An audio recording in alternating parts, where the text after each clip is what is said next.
Kita hari ini akan melihat apa yang biasanya disebut kekurangan atau kelemahan, tetapi saya akan memaknai itu sebagai kelebihan tersembunyi, kekuatan tersembunyi, atau hidden strength. Bagaimana itu bisa? Oke, rekan-rekan. Begini.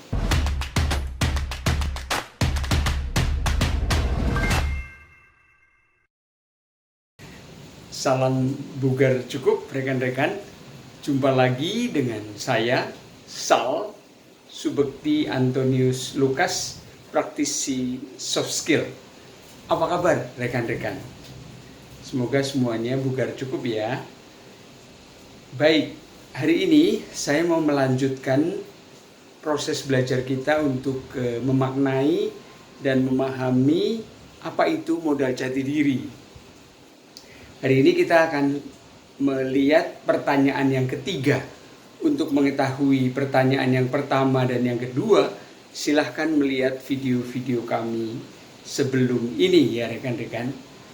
Di video yang pertama, kita diajak untuk sama-sama mengapresiasi diri kita. Berapa bangga dan menyintai diri ini. Skalanya 1 tidak, 10 iya. Harapannya adalah menghargai diri. Kenapa? Karena modal itu wajib memadai. Dan memadai itu kami maknai sebagai iya. Oke. Yang berikutnya, kemarin kita sama-sama belajar tentang simbol. Oke, simbol itu penting sekali untuk membantu manakala diri kita sedang down. Supaya kita tidak perlu mengganggu orang lain, karena kita bisa menolong diri sendiri, rekan-rekan. Oke, rekan-rekan, di video yang ketiga ini kita akan sama-sama melihat betapa yang namanya modal jati diri itu teramat sangat didukung oleh apa yang namanya kelebihan dan kekurangan kita. Kelebihan okelah, kita pinggirin dulu. Karena itu sudah siap pakai. Kita hari ini akan melihat apa yang biasanya disebut kekurangan atau kelemahan, tetapi saya akan memaknai itu sebagai kelebihan tersembunyi, kekuatan tersembunyi, atau hidden strength. Bagaimana itu bisa? Oke, rekan-rekan.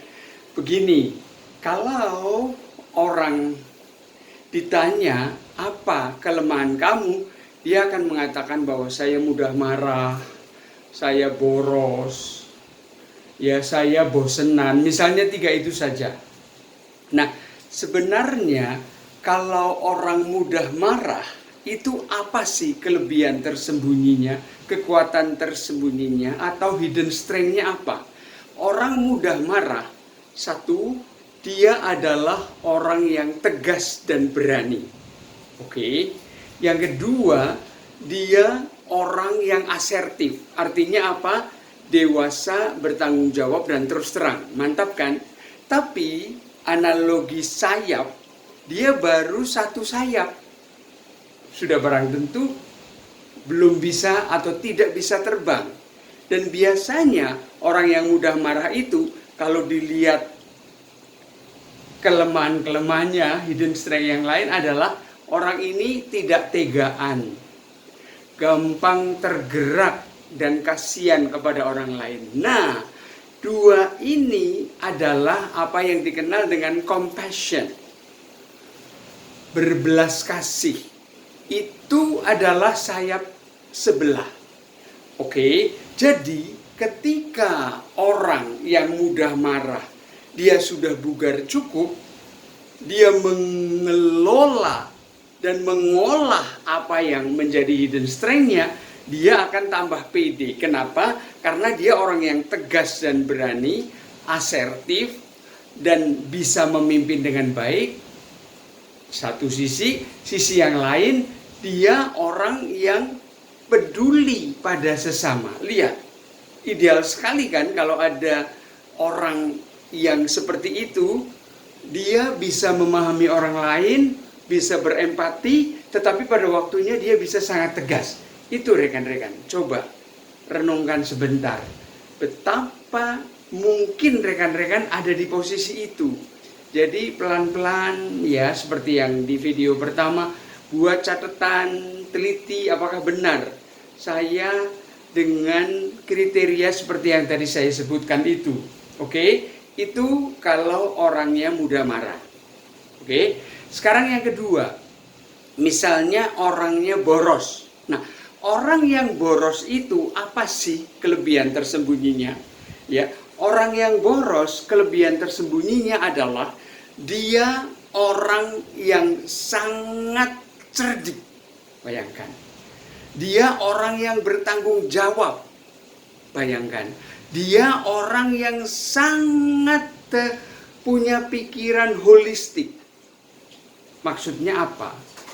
Dia bisa mengganti uang yang dia pakai karena dia sudah melihat potensi-potensi bagaimana dia mendapatkan uang secara halal.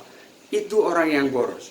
Coba rekan-rekan cek apakah sesuai kalau rekan-rekan merasa diri boros dengan kualitas-kualitas yang tadi saya sampaikan.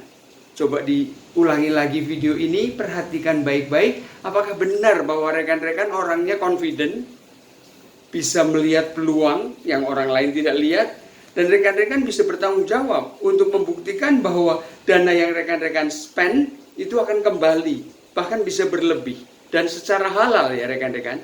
Oke, itu yang kedua. Dan yang ketiga, tadi saya mengatakan orangnya malas. Orang yang malas sebenarnya hidden strength-nya, kelebihan tersembunyinya satu, dia orang yang sangat cerdik, dia orang yang sangat smart, dan dia bisa mengelola waktu dengan sangat baik. Coba cek, ketika orang yang malas itu melihat satu penugasan atau assignment, dia sudah bisa mendetek, ini hanya selesai dalam tempo 2 jam. Sementara atasannya mengatakan 1 hari. So, dia bisa santai-santai.